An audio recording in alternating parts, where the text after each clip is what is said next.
Today is Tuesday, January 13th, so we'll call this meeting to order. Next up, we have consideration of the meeting minutes from the December 9th, 2025 meeting. Those are all in order. We'll entertain a motion to approve. I move approval of the December 9th meeting minutes, 2025. Second. All right, all in favor say aye. Aye. Those minutes are approved. Now we'll move on to our zoning cases. Our first zoning case is ZAC 2025-9. This is a request to change district boundaries from C1 to C2 in order to allow for the use of an event center, real estate office, and cigar shop. And this is located in the Huffman neighborhood. So staff will review the case with us. Yes, sir. Good afternoon. I'm Kim Spurl. I serve as the city zoning administrator. This is case ZAC 2025-9. The property is located at 501 Huffman Road.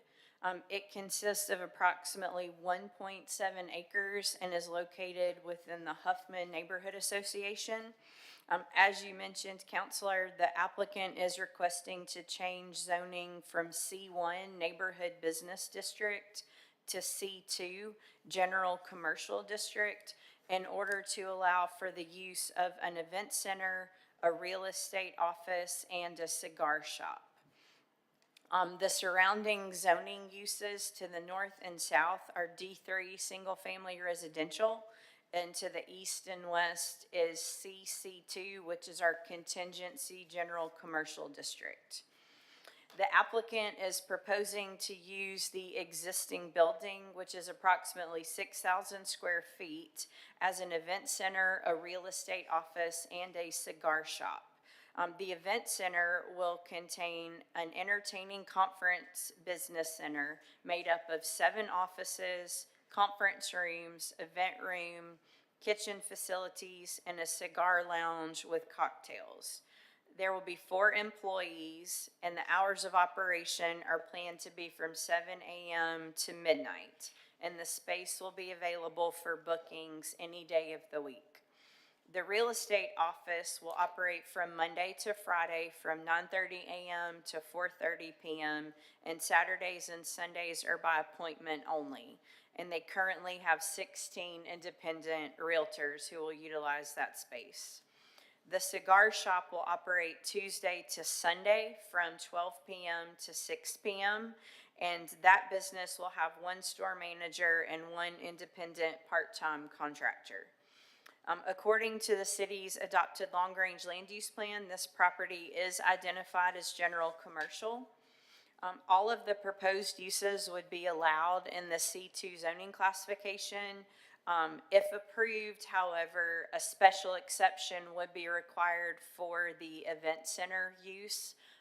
That means that if the zoning is changed to C2, the applicant would have to apply for a special exception before the city zoning board of adjustment to allow for the event center. The city's landscape architect did not have any comments. Our stormwater division did not have comments. This property is not located in a special flood hazard area. There were also no comments from the Birmingham Department of Transportation. This property is located in the Northeast Framework Plan area and the Huffman Neighborhood Association. The Huffman neighborhood met at its regularly scheduled meeting on October 27th, 2025, and they voted 13-1 to approve the rezoning request. At its regularly scheduled meeting on November 18th, 2025, the Zoning Advisory Committee met, and they voted 1 vote to approve and 3 votes to deny the request. So the Zoning Advisory Committee did not recommend approval. And there are maps in your packet that show the location as well as the site plan, and the applicant is here to answer any questions. Sure. Could you provide any insight as to the conversation that happened at zoning advisory committee? What were their considerations? I think the zoning advisory committee actually recommended approval. I was present for it, and the agenda shows that it recommended approval. Okay, Okay, I'll double check on that. okay, yeah, It might, please do. yeah, it might be a typo in the staff report. Let me double check. Okay. All right. All right, go ahead. Tell us who you are and what you're doing. So I'm the attorney representing the owner applicant for the rezoning request. As it's been previously. Please speak into the mic. Yeah. We're As broadcasting. it's been previously mentioned, we went before the neighborhood association. We presented our plan to them. They did recommend approval. We also presented to the advisory committee, and again, my recollection is they also recommended approval as well. So we've gone through the steps. We've presented our plan to you all and to the advisory committee. If you have any specific questions, I'm happy to answer those, but I think everything was covered. Okay. Thank you, sir. The only question I had is, just curious to know if the event center or any of these businesses are operating in the building currently? The real estate office is currently operating, as is the cigar shop, I believe. The event center is the only one not currently operating. Right. That's, I believe that would require I assume that they mentioned cocktail, so, they're gonna need a permitting for alcohol, so, Right, we know we have further, this is just the first step. We know we have to get the special exception, and if they want to serve alcohol, we also know we need the liquor license. right, right. Okay, Council Woods, any questions? This is your district, right? Right, yeah, this is over in the Huffman neighborhood, and they were in support of it. I think, it kind of breathed some life into a building that's been sitting empty for a little while. And so we're supportive of that. And I did just want to point one additional thing out, in that this property is actually an outlier in the area. The remaining commercial businesses over there are already C2.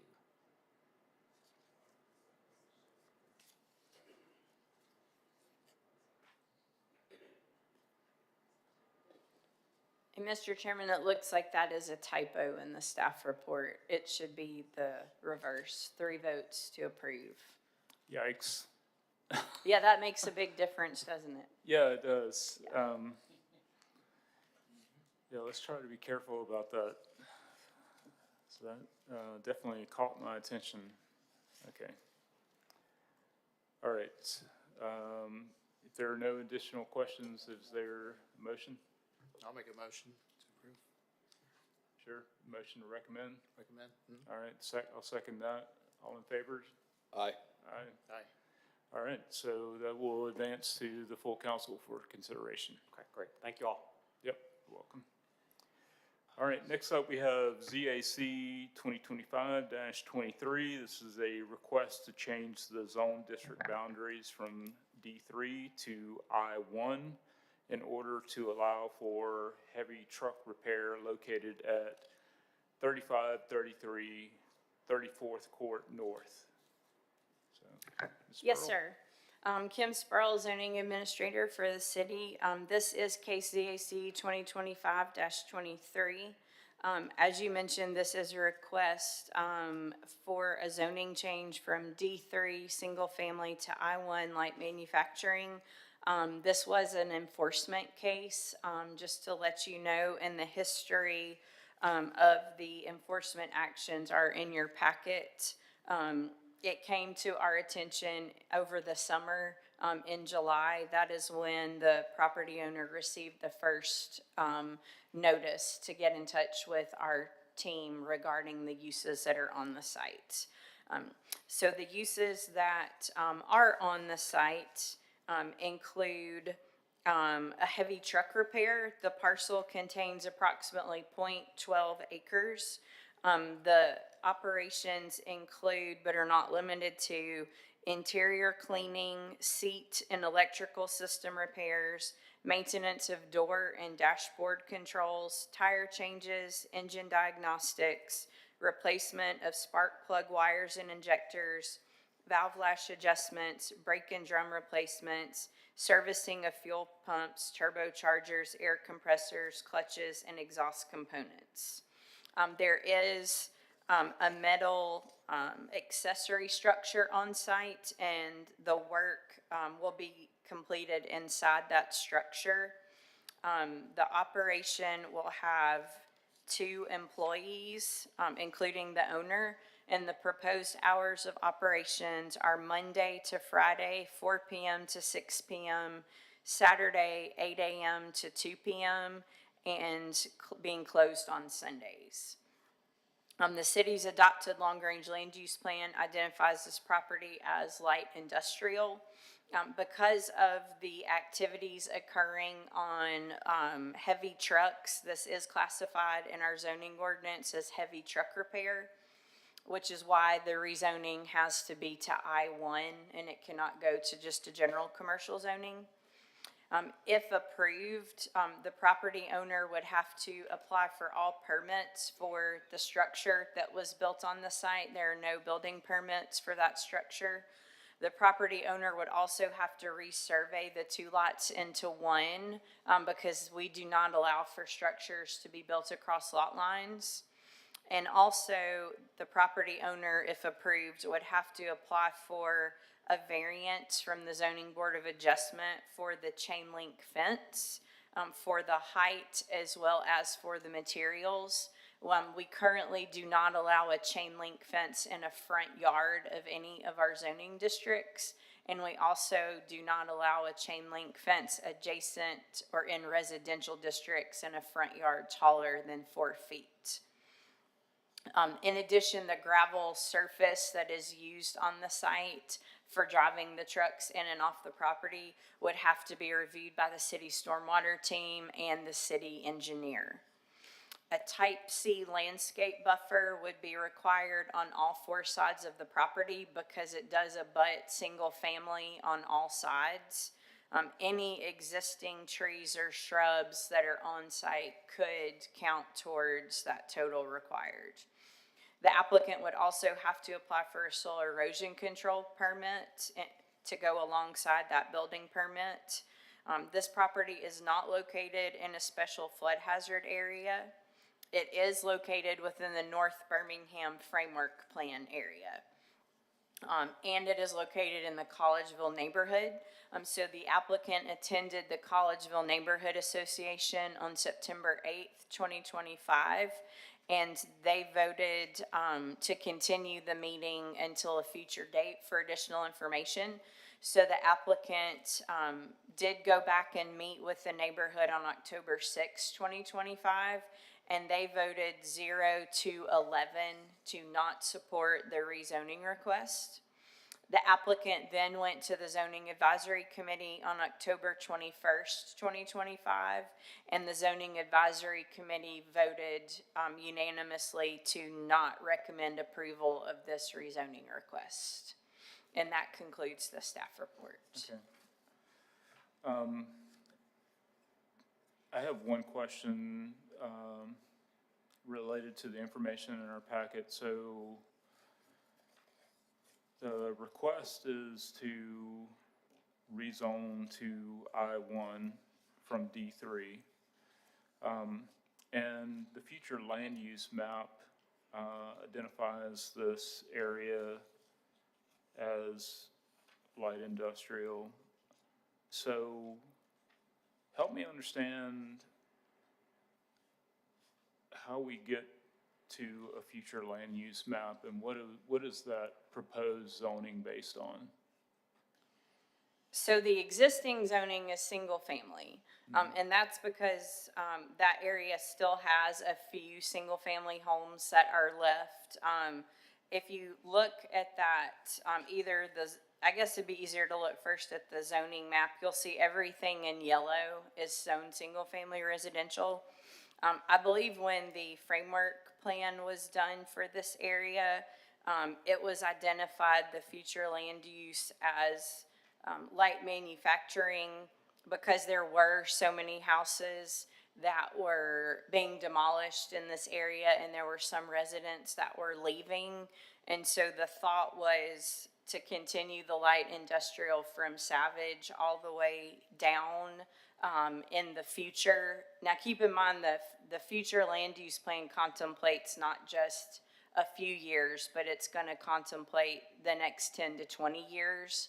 So that doesn't necessarily mean the city envisioned this property now as light industrial, but that could be something eventually down the road if all of the property owners were to leave this area and abandon the single family. Yeah, But there are still some residents who live in these two blocks. right. And there are occupied single-family homes. Right. I'm just curious about that because, you know, given the residential history and the fact that this was platted out as a residential neighborhood, you know, it doesn't, I mean, it's not designed for light industrial is what I'm thinking, you know, so, I understand the framework planning process and, you know, gathering, you know, public input and trying to, envision the future, but, yeah, I was just curious to know about that piece. I would, you know, just make that point is that, you know, there's probably 100 different property owners here. And, you know, going from a D3 zoning designation to a I1 seems like inherently difficult, you know, in terms of doing that, making that transition. All right, so is the applicant present?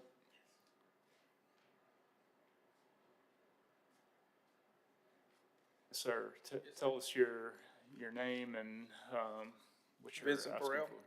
Yes. 5043 Elm Street. Okay.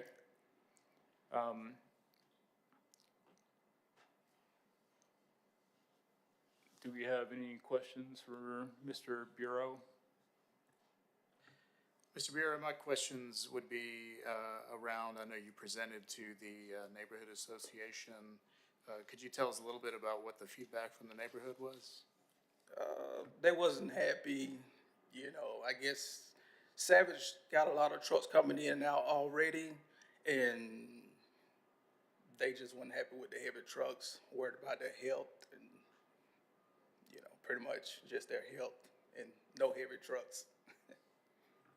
Thank you for that. So I hear that the neighborhood, and I see the votes, 11 not in support, I guess for the reasons you just mentioned.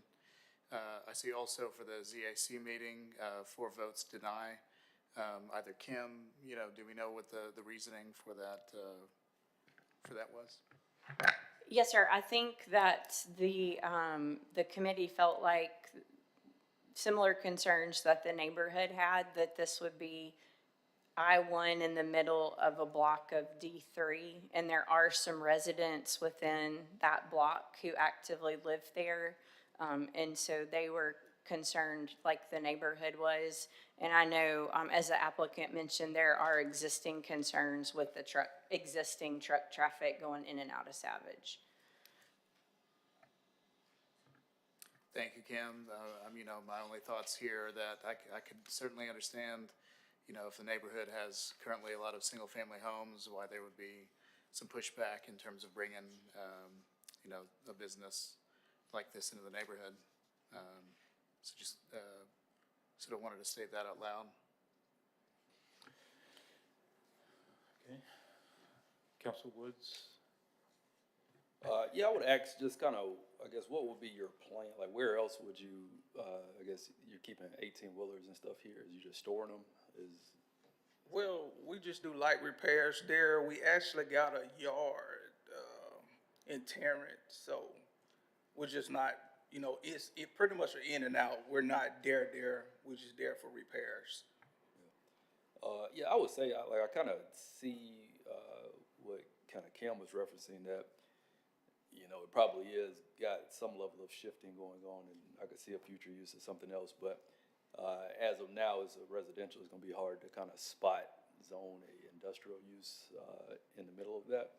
Yeah. But like I said, I saw, I guess, some code enforcement or zoning enforcement stuff.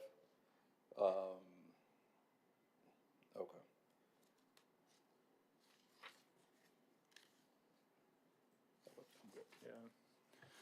I feel for you.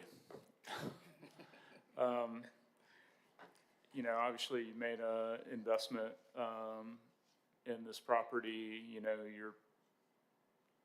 sounds like you're trying to run a business. At the same time, you know, we have responsibility of serving our citizens, and this is, you know, an issue that is a big deal for the council. We hear from a lot of our constituents about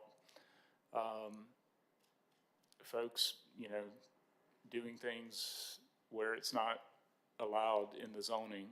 It's a frequent topic of conversation in all of our offices. I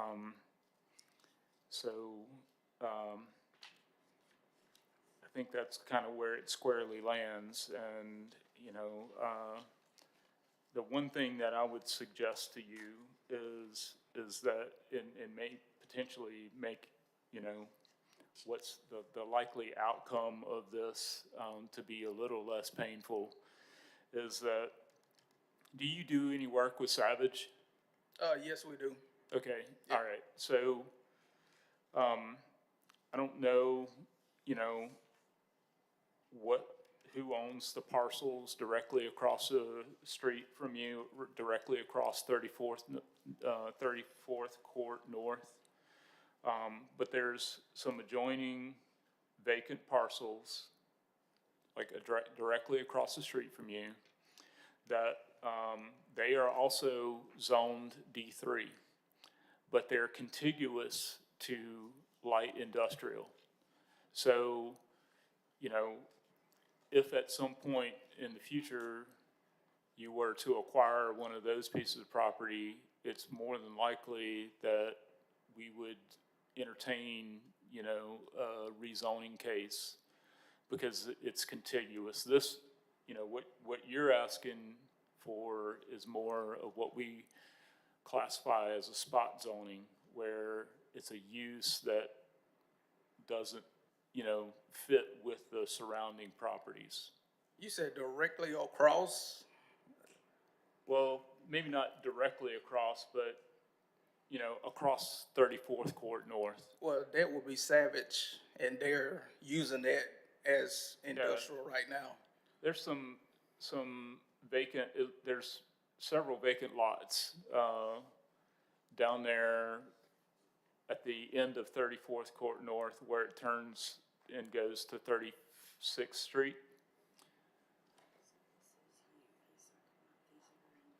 Yeah, they got lumber all over there. They're using that. They got the same fence that I got. They got equipment over there. Okay, Yeah, it's being utilized as well, okay, that whole spot, yeah. And all the way to the end. I'm, you know, looking at a satellite view, so it's not necessarily representative of what's going on there now. But that was just a suggestion. So in any case, do we have any further questions for Mr. Bureau?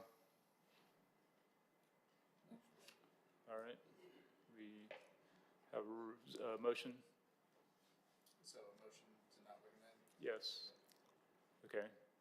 Second. All right. All in favor say aye. Aye. So this will move forward to the full council with a recommendation to not approve. Cool. Okay? Thanks, guys. Yep. All right. Our next case, yes, ma'am, Ms. Brown. Speak to add something onto the record on this situation. Regarding the case that we just heard? Yes. Uh, To go on the record, please, because what you mentioned about Savage, that is part of the. please state your name and Oh, I'm address and sorry. make it quick, please. All right, will do. My name is Anna Brown. I chair the North Birmingham Framework Committee. And the spot that you were talking about there, when you were talking about Savage, they have went and used that part. We have complained about them using that as part of their company.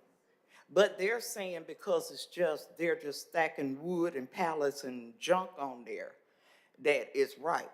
Our argument is that if your company is an industrial company, anything that is, you put on there, that you include within Right. your company line, I and it's see. residential, it is wrong. Yeah, so you're So saying. that's something we're trying to get straightened out Yeah, on that. you're saying that there needs to be also code enforcement action for those D3 Right. residential Yes. zoned lots.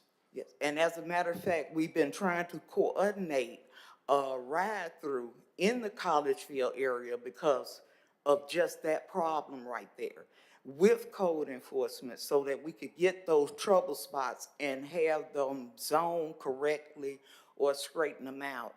And I talked to this young man, about that because you're right, it's spot zoning. But I told him there are other areas that have not been downzoned yet, that's still I-1. And if maybe we could find something and he could move it there. Right. But in that area right there, the plan is to leave that residential. Okay, Okay, so I just wanted to add that part to the record, that that was a problem with what Savage is doing, because some of that is residential too. okay.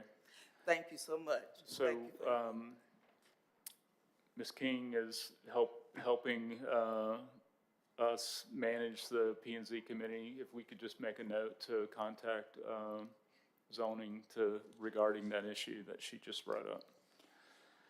Okay, so we'll move on to the next case.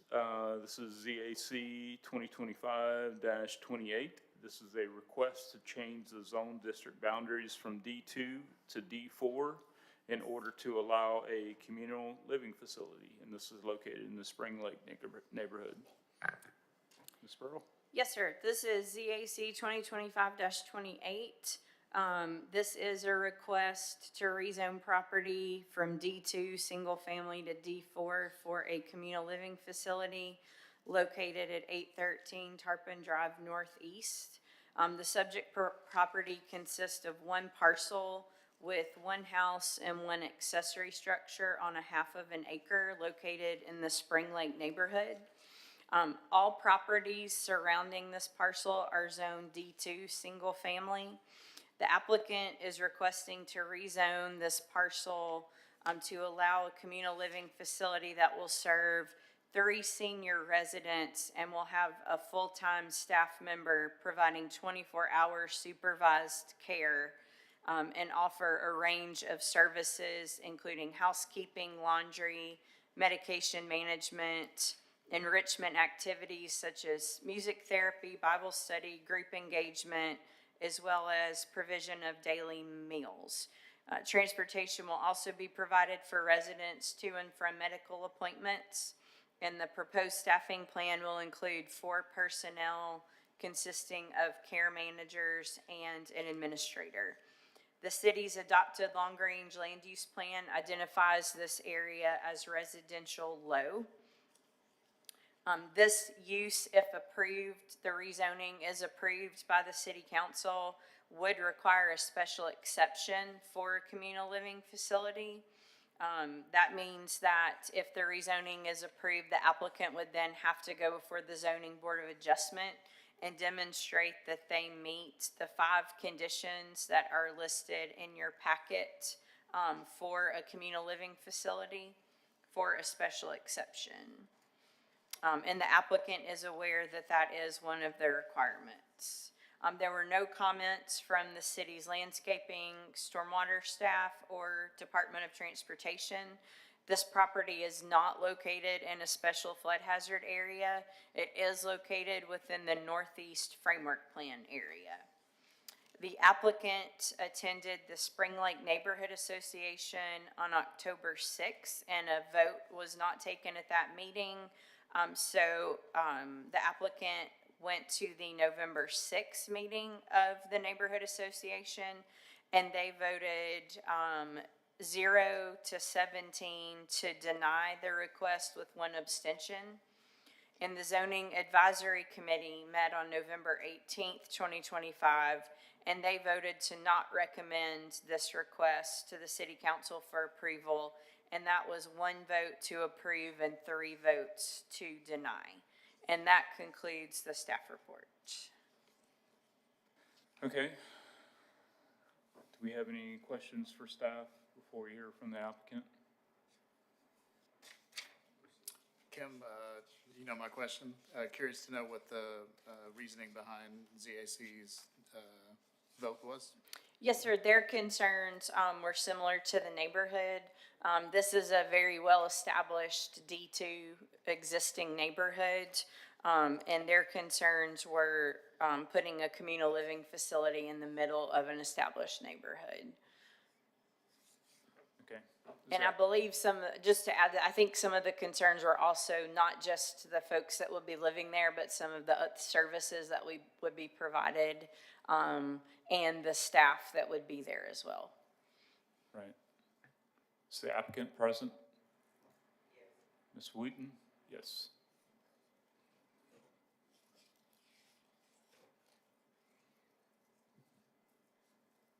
Hello. Hey,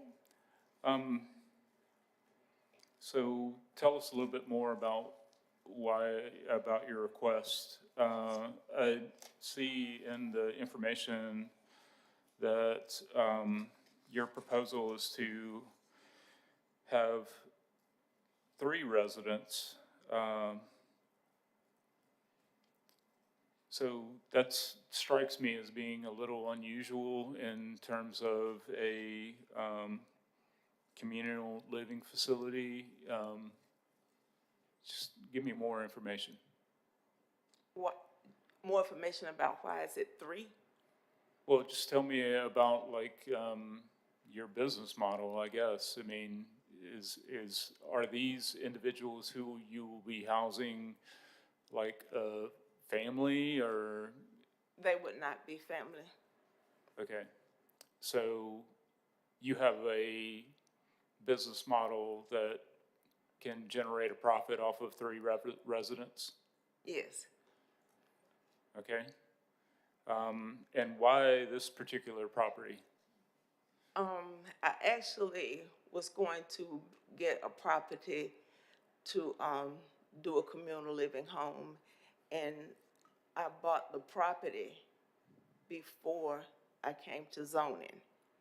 So that's what the whole problem is that Right. I didn't know that the first step was to go to zoning. Yeah, well, you're not alone. I've seen that happen more frequently than I would like. So, okay, that explains kind of why we're here. Yeah, and so when I came to, zoning, and they told me, that's the first thing that they told me, Right, you should have came to zoning before, so we could have told you. So he asked me that I want to go forward with it because of my investment. I told him yes, and he told me, I would have to pay the $1,000 and it was not refundable. And I told him that I wanted to go forward with it. okay. Gotcha. And so you ran up against the zoning when you were trying to get a business license for the facility? Exactly. Yep, gotcha. All right. Any other questions for the applicant? All right, we have a motion. All right, Second. all right, so the motion is to not recommend with the second, and all in favor say aye. Aye. Aye. So, this will move forward to the council with a recommendation that it not be approved. Okay, All right, thank you. thank you. All right, our next case is ZAC, oops, sorry. Yes, sir. My name is Wiley Short. I'm the president of Spring Lake. And I want to make a correction. I think she read and said that the applicant attended the second meeting. She did not. She did not come back to the second meeting. So I wanted to make that statement so you all can put that to the record. That's all I have. Thank you for that correction. All right. Next case is ZAC 2025-29. request to amend the city zoning ordinance to allow text changes to the D5 multifamily district, mixed-use medium, mixed-use medium district, and I-4 landfill mining and timbering district, and to add clarification to the existing sanitary landfill definition. Ms. Sproul. Yes, sir. So this is the AC 2025-29. This includes several text changes, so we'll just kind of go through each one real quickly.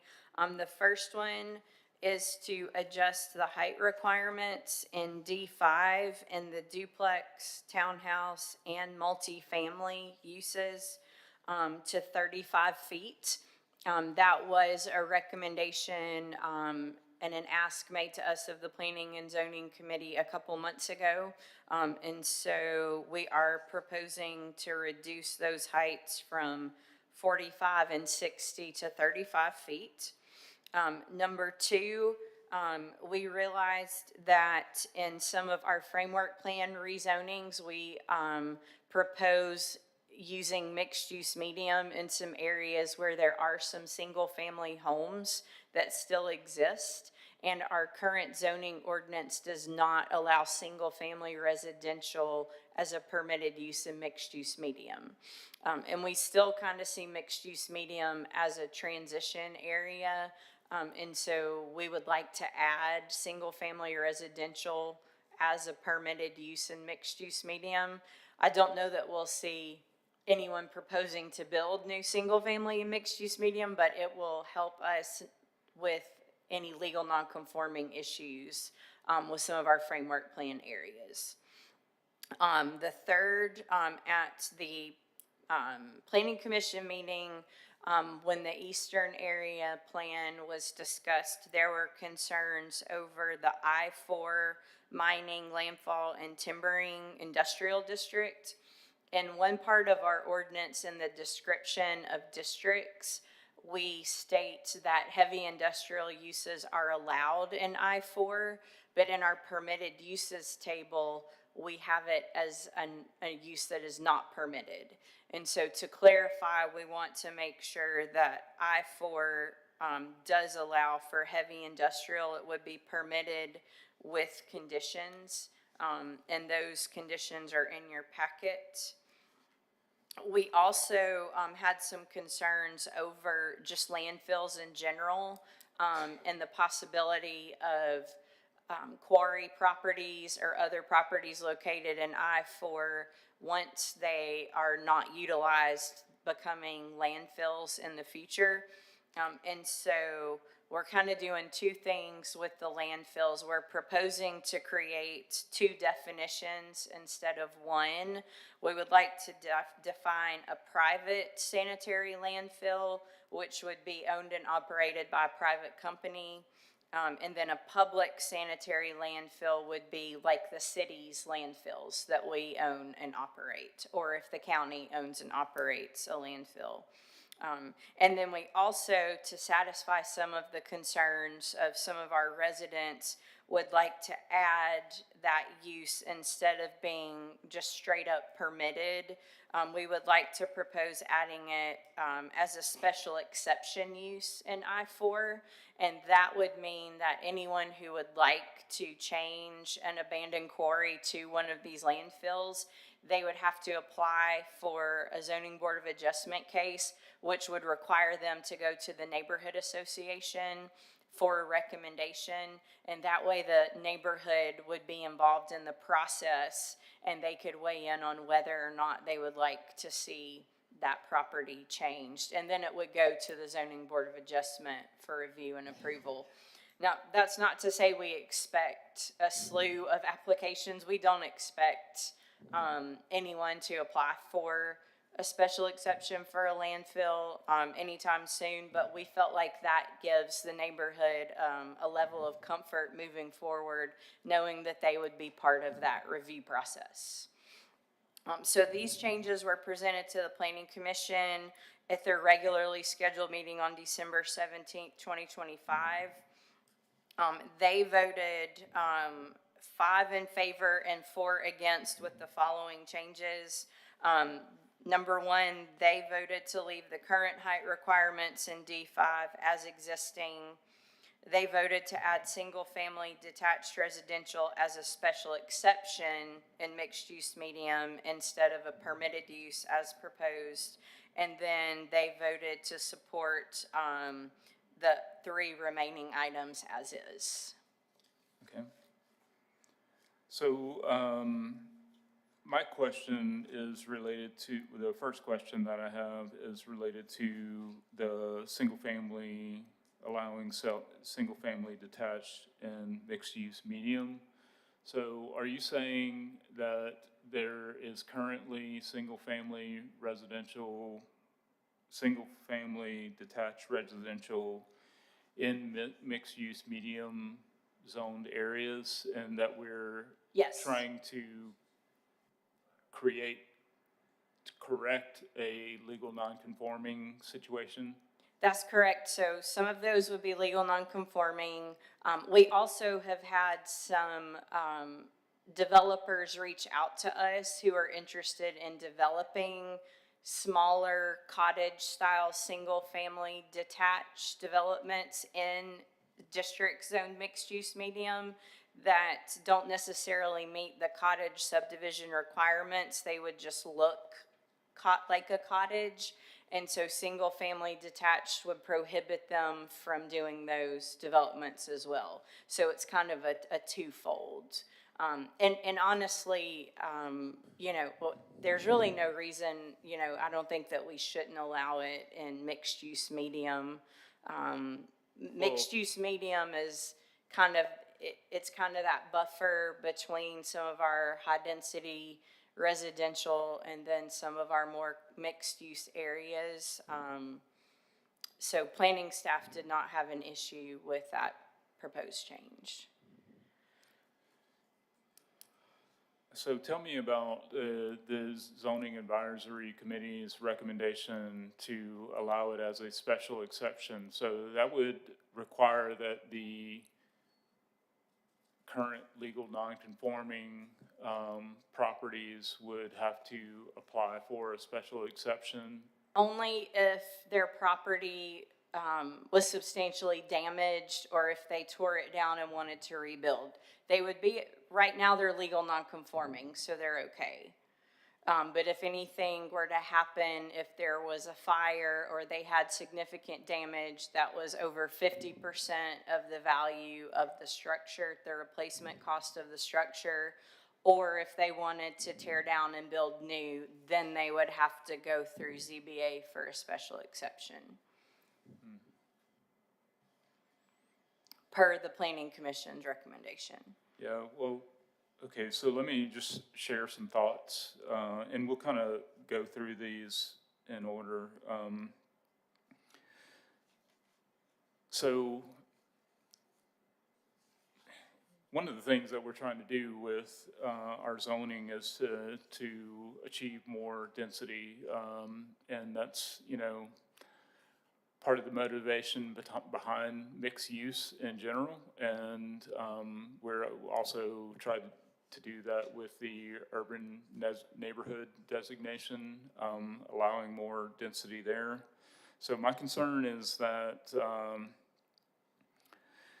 not necessarily for the existing single family that's in mixed use medium zones that are legal non-conforming, but for the second scenario, which you mentioned, where developers are trying to, come in and achieve low density and what we intend to be higher density. So, actually, this is my personal viewpoint that I can see some wisdom in the zoning advisory committee's recommendation for special exception, that still would leave us with the legal non-conforming situation. But you know, that's kind of where we are. Are there any other questions related to that particular point? Yeah, thanks, Counselor. I was gonna ask, Kim, just curious to see what your opinion is on the matter. I know PEP's recommendation initially was for the detached, single-family detached residential in an MUM district to be as permitted. Do you have a perspective on, you know, the sort of suggested change to special exception? So, I mean, obviously, we hate to create legal nonconforming uses and structures. So permitted by right would eliminate those legal nonconforming. Can I stop you there? Yes, sir. So they're currently legal non-conforming, am I correct? There are some that are currently legal nonconforming, and there are some that will be created in the framework plan rezonings that Okay. that are currently going through right now. Gotcha, all right. And when examining those, they're single family, the majority of these are single family houses that are in areas you want to see as future mixed use districts. So that's not to say that we don't support the single family homes remaining.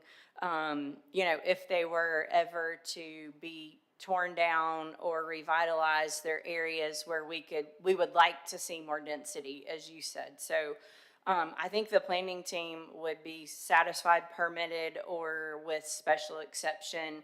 I think we would like an avenue, at least with the special exception, to give property owners who might be legal non-conforming an avenue so they can become conforming with the ZBA process, if that makes sense.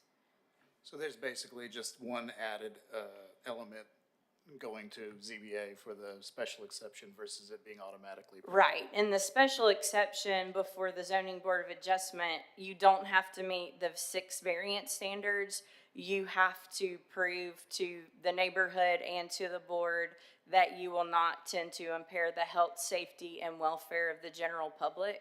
And I don't think that would be extremely difficult if any of these property owners were to go through that process. Okay, got it. Council Woods, any questions related to that particular issue? No, I got it separate. Okay, all right. So let's move on to the next point about heavy industrial and I-4. Are there any questions related to that? Okay, all right. Next one is the private and public sanitary landfills, change to special exception use in I-4. Question about that? Well, yeah, kind of 4 and 5 go together somewhat in the way I'm gonna ask the question, but, Yeah, so I see we're adding the definition, separating public and private, but the requirements that they're basically held to are the same in a public condition and a private condition? Okay. Yes, sir, that's correct. Okay. Because these are currently I-4, so we just want to move that to special exception. Do you know off the top of your head how many private landfills? I can think of a few, but.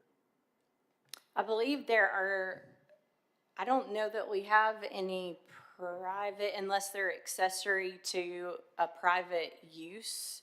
The landfills that our staff's aware of are all operated by a local government or county government. yeah, so the context I think here is that you mentioned the quarries. Correct. That our quarries are currently privately owned. And, you know, you have to imagine that at some point in the future, there's not going to be anything left to quarry. So what do you do with a big hole in the ground? And that was the concern from the neighborhood. Yeah. And, you know, we tried to make it clear, and then, so you guys understand, we have no applications for any of these and don't anticipate any in the near future. But we were trying to think ahead, to try and get ahead of one of these issues before it gets in front of us. Yeah, so I think, setting a special exception is good, but I think we probably need to look a little more, long-term in terms of if for whatever reason a private entity did want to open one of these, like how do we, protect, cause like that's one of the things, like if you're, go out of business and you've got all this sanitary trash in the ground, cause I just know how much it costs us to, keep up with the EPA requirements and closed cells and open cells. And it's not something we can walk away from, but in a private setting, if it becomes no longer profitable, you get a situation where that could be left. So I think this is probably good, but what else can we do in terms of, I think it's just establishing the requirements and, maybe, I don't know, some kind of bond or something, but, So these particular uses also would have to go through a separate licensing process and come before the full city council, similar to our junkyards and scrapyards and solid waste facilities. So the city does have separate requirements through the business licensing process, through the city clerk's office. So the zoning board of adjustment would see it for the special exception, and then it would go to city council for consideration of the license to operate, subject to the current city code requirements. so are there more requirements than the 8 listed here?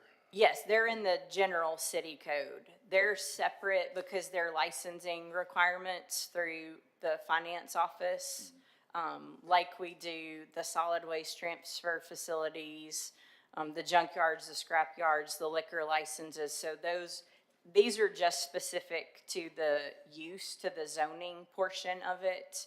But there would be separate code requirements to consider for the license to operate. Okay, thank you. All right. So, I think the only other comment I would have is related to the first one, which is amending the current height requirement in D5 district multifamily to 35 feet. I see that the planning commission offered a different recommendation in favor of leaving it as is. Just for the record, I'm leaning towards PEP's recommendation of 35 feet for all uses. yeah, so, having heard this at a previous planning and zoning committee meeting, I'm not sure that it got communicated to, the planning commission, in the same way that we sort of discussed it, but, just to provide context, the planning and zoning committee's recommendation was to limit the height to 35 feet. And to also, at some point in the future, create a additional zoning designation that would allow for existing structures that are over that height requirement, so that, at least we would have, less time where there's legal nonconforming, properties created by this height restriction. So I see we have our Counselor Emeritus Abbott, with us. Counselor Abbott, would you like to provide any additional context? Oh, yes. Good afternoon. My name is Valerie Abbott. I live at 15 Glen Iris Park on the south side, where I have lived for the last 50 years and the first 8 years of my life. You can guess about the rest of the years. But I'm here to speak in favor of limiting the D5 zone district to 35 feet. And the reason is we have scads of D5 zoned properties in all of our historic neighborhoods. Not out in the suburbs so much, but in the old neighborhoods. And They have been limited to 35 feet, and therefore they at least blend in with the single-family homes that are 1-story and 2-story. Having a 65-foot building plopped next to your 1-story house is pretty devastating. It even blocks the sun from your tomatoes growing in the summertime. So it's vital to these neighborhoods that already have been hit by D5. I guess it's vital to make sure that we don't get more of the 65-foot buildings than we already have.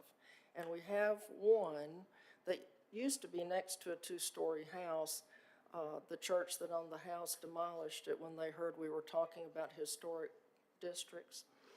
So it's gone, but it was a striking juxtaposition of this gigantic building next to a 2-story house.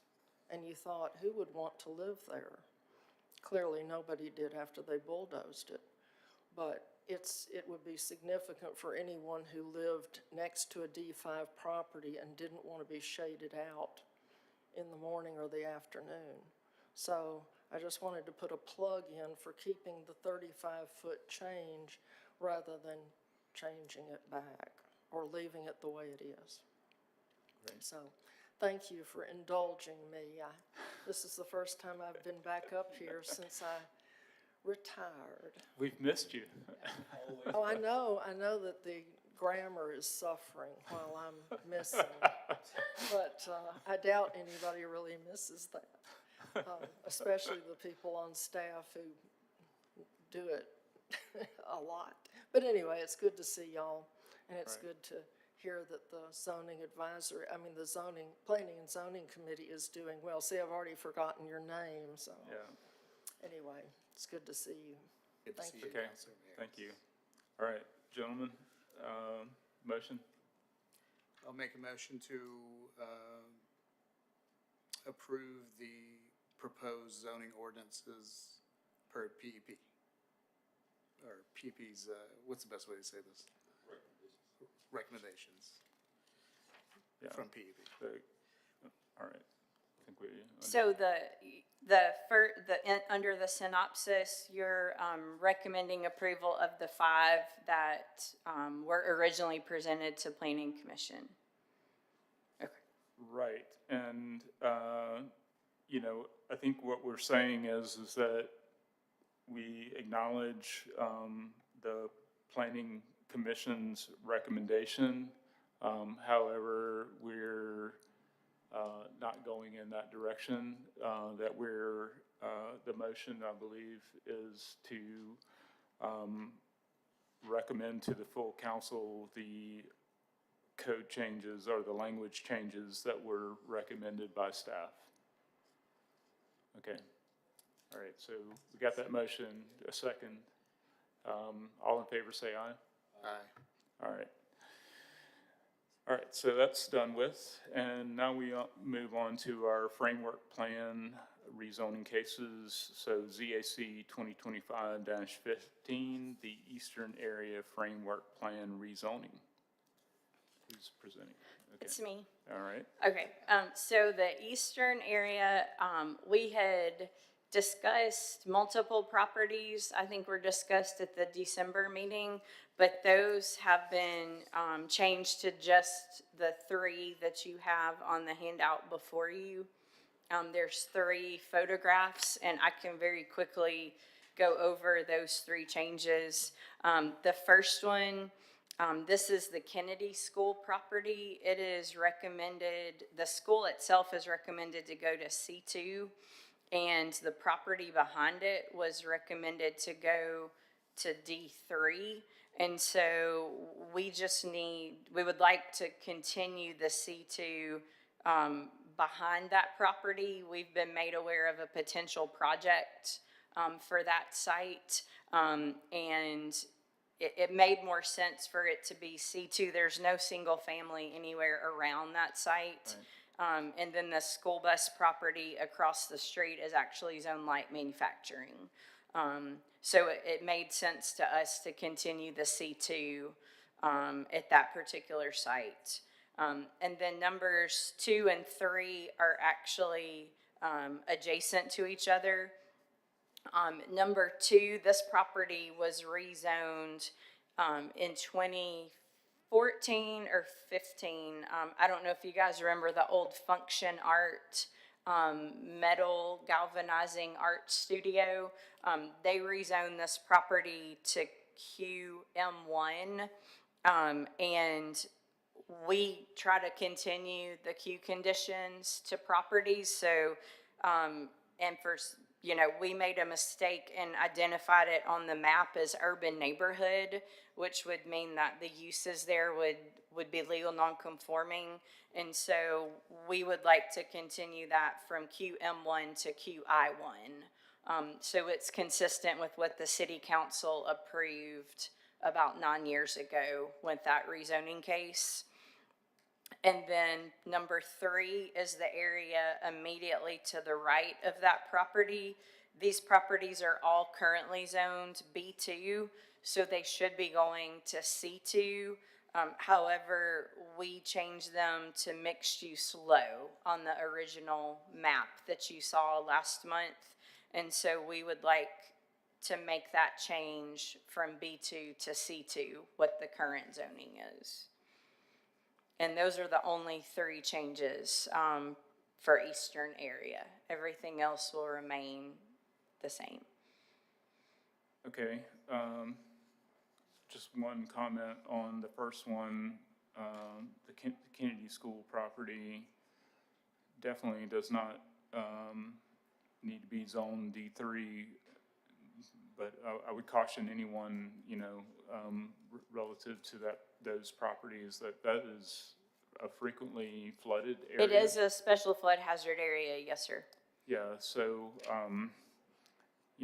regardless of the zoning, I'm glad that you guys are aware of that, because I think that's probably the reason why all of the residential has Is gone. kind of gone away, yeah. On the second case,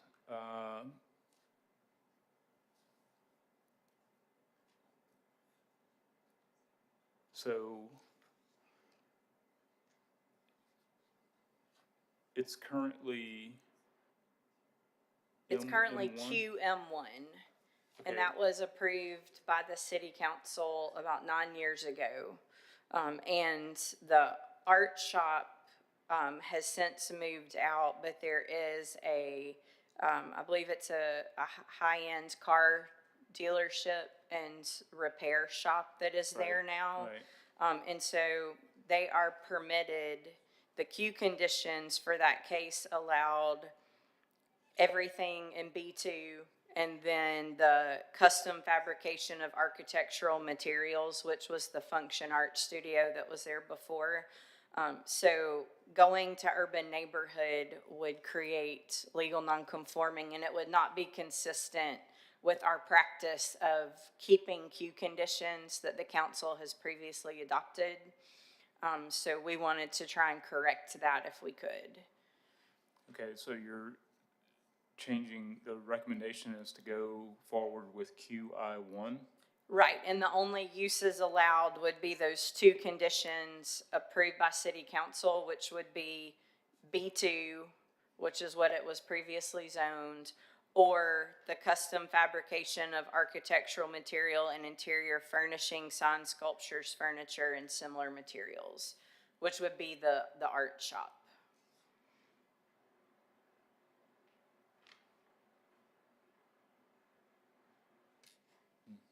In the previous rezoning cases that we've done for North Birmingham, Northeast, Titusville, and Southwest, we've tried to maintain the Q conditions for properties because we felt like the council, they applied individually as property owners. They went through the rezoning process. The council heard their case and they approved their case with those conditions. So that's why we've been trying to keep the Q conditions consistent Right, as so we go through the framework plan rezonings. why not just, do B2? I mean, we could do B2, that would kind of contradict ourselves with keeping the Q conditions. But if that's the pleasure of the committee, we're happy, it would be C2. We would be happy to do that as well. Well, I mean, I think, as I understood from our previous conversation, you guys were trying to clean up some properties that had Q conditions on them that were no longer relevant. And in this case, the, custom fabrication of architectural material, that's not happening at this property currently. What's currently happening is auto repair and sales. So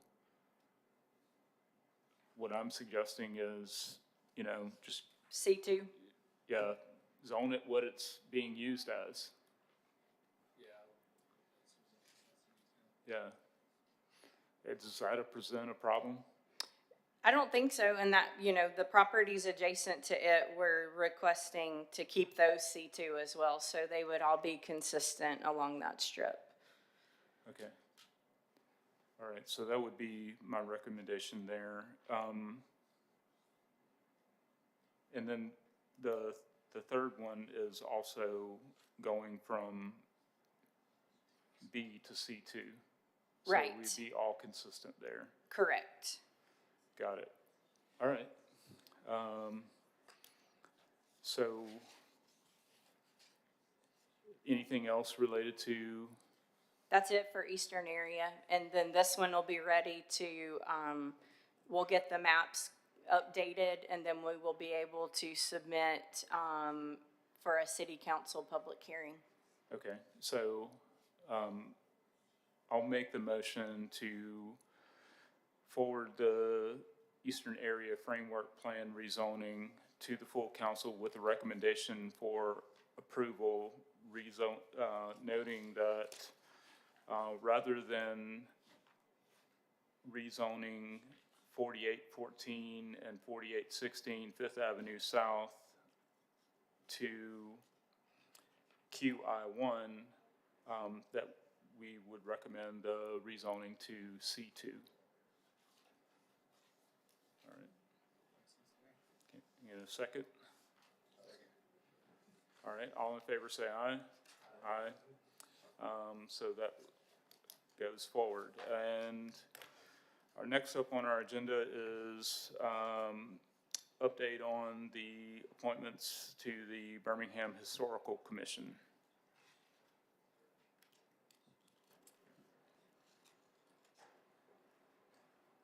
Good afternoon, gentlemen. I'm Hannah Garman. I serve as the Historic Preservation Manager for the City of Birmingham. I hope you're doing well today. Happy New Year. Because the planning, this committee has in our Historic Preservation Ordinance a ex officio member, and it states the chair or their represented appointee shall serve as a member of the BHC, the Birmingham Historical Commission, as a full voting member. So we are here today asking which member should be appointed to serve on our committee. Okay. You're asking for names? Well, it's the chair or their represented appointee. Since you're co-chairs, I guess you both could serve if you wanted to. Councilor member Abbott, of course, served in her capacity when she was chair. Okay. All right, now I get it. So you're asking which one of us is going to be on the Birmingham Historical Commission? Which one of you get the opportunity to spend time with us in PEP?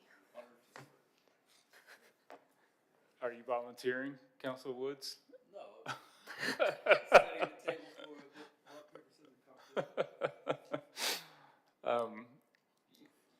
Got it. So tell us more about how frequently the Historical Commission meets. Sure. You meet quarterly. We haven't met in the last quarter because we have not had a quorum. We are short members, but we're working on that. Once one of you are appointed and start serving, we'll be back up to our the quota to have a full body. We also have put forward 5 recommendations to the mayor because they are recommended by the mayor and then appointed by city council. So we are short some members. The Birmingham Historical Commission oversees our historic preservation movement in Birmingham. They're there to guide through Historic Preservation Month and other activities that we have. They also are where the appeals go. So if you are doing design review and it is denied, your appeal starts with the Birmingham Historical Commission, who then hears that appeal. So they meet on an as-needed basis for that. But in the past 3 years, as I've served, we've not had an appeal. So that's something that's very rare. So usually you just meet quarterly. You help set the agenda for the preservation movement in Birmingham. And we're also looking at updating our ordinance. It was written in 1992 and updated in 2000. So it's in need of an update. So we're working through that now. So that's going to be kind of the next big thing for the year. Interesting. Well, we could always appoint our committee member who's not here. You could. All in favor? No, I'm just kidding. You really drove the straw that day. Yeah, I'm fine serving if you want to be proxy and. all right, you're volunteering. All right, we so nominate the Josh committee Bassett. makes a motion to the effect of appointing Counselor Vasa to the Birmingham Historical Commission. All in favor, say aye. Aye. All right, Thank you very much. I appreciate it. all right. Do we have a motion to adjourn? All right. Second, all in favor, say aye. Aye.